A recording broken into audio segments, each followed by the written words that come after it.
নমস্কার। আমি আজ একটি নিরামিষ পনিরের রেসিপি রান্না করব।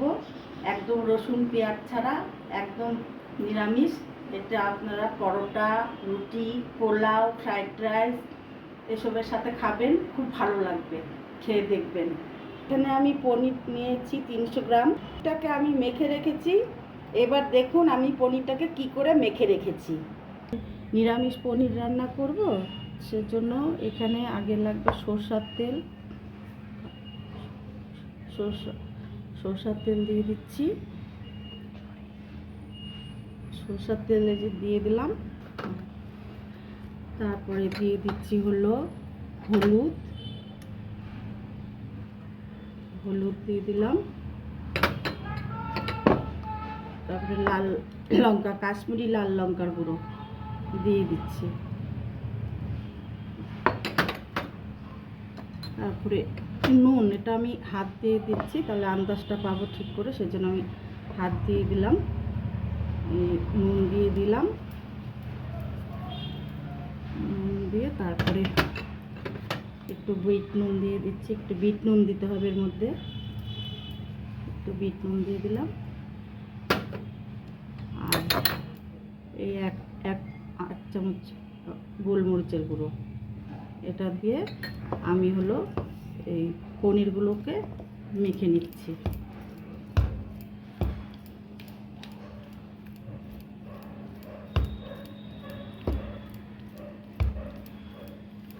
ঝাঁকিয়ে ঝাঁকিয়ে মাখতে হবে, কারণ পনিরগুলো ভীষণ নরম, তো হাত দিলে এটা ভেঙে যাবে, সেজন্য একটু ঝাঁকিয়ে ঝাঁকিয়ে মাখতে হবে। কড়াই গরম হয়ে গেছে, এবার আমি তেল ঢেলে দিচ্ছি। পনিরটাকে ভেজে নেব। তেলটা গরম হলে পনিরটা ছেড়ে দেব। আমি এবার পনিরগুলোকে তেলের মধ্যে ঢেলে দিচ্ছি।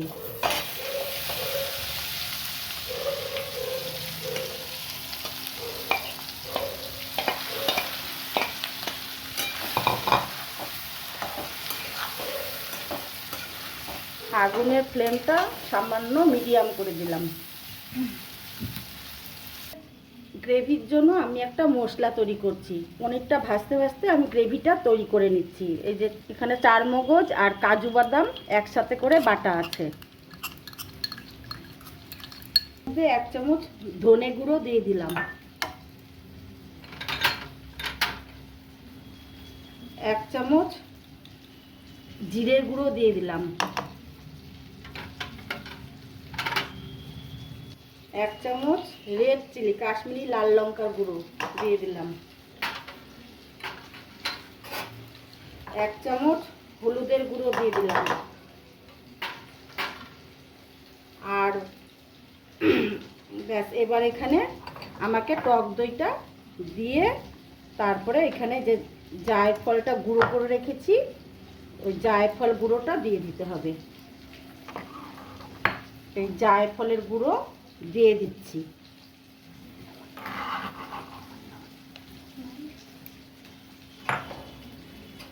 একসাথে এরকম ফেটিয়ে নিচ্ছি।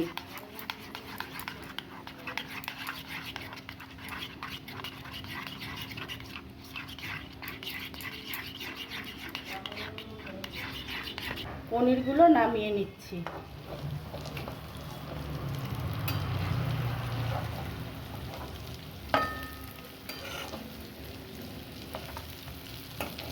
জলগুলো তেলের মধ্যে আছে বলে যেরকম ফেনাটা উঠছে, মনে হচ্ছে অনেকটা শুকিয়ে গেলেই, জলটা শুকিয়ে গেলে আমি ফোড়নটা দিয়ে দেবো। ফোড়ন দিয়ে দিচ্ছি এই আদা কুচি।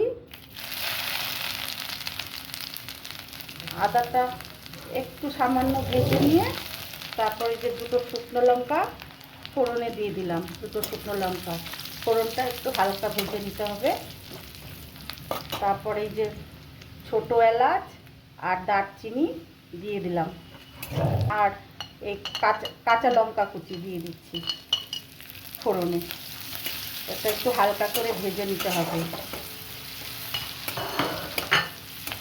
গন্ধটা দারুণ বেরিয়েছে, ভাজা হয়ে গেছে। এবার আমি এই গ্রেভিটা যে মিশিয়ে রেখেছিলাম সেটাকে এখানে দিয়ে দিচ্ছি, ঢেলে দিয়ে দিচ্ছি।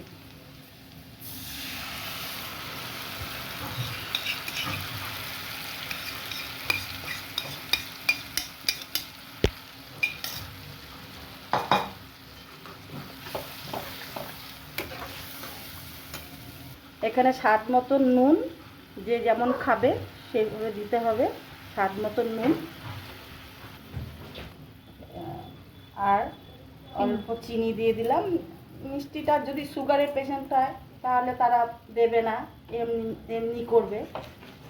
হ্যাঁ, এই গ্রেভিটাকে এবার আমাকে একদম আঁচ কমিয়ে রাখতে হবে, যতক্ষণ পর্যন্ত তেলটা না ছাড়ে ততক্ষণ পর্যন্ত আঁচটা কমিয়ে রাখতে হবে। 5 মিনিট রেখেছিলাম, এখন যে তেলটা ছেড়ে দিয়েছে, আমি এবার পনিরগুলো ঢেলে দিচ্ছি এটার মধ্যে। পনিরগুলো এবার দিয়ে দিলাম।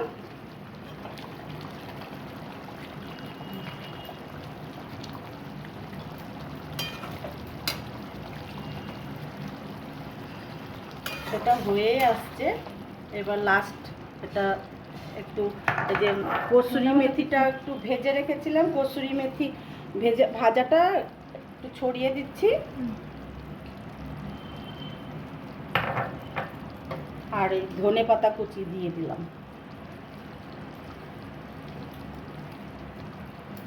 করে দিলাম। আমি গ্যাসটাকে একটু ঢেকে রাখবো যাতে সেন্টটা ভালো হয়, একটু ঢেকে রাখলাম। আপনারা রান্না করে খাবেন, খেয়ে আমাকে কমেন্ট করে জানাবেন কেমন লাগে খেতে। ভালো থাকবেন, সুস্থ থাকবেন।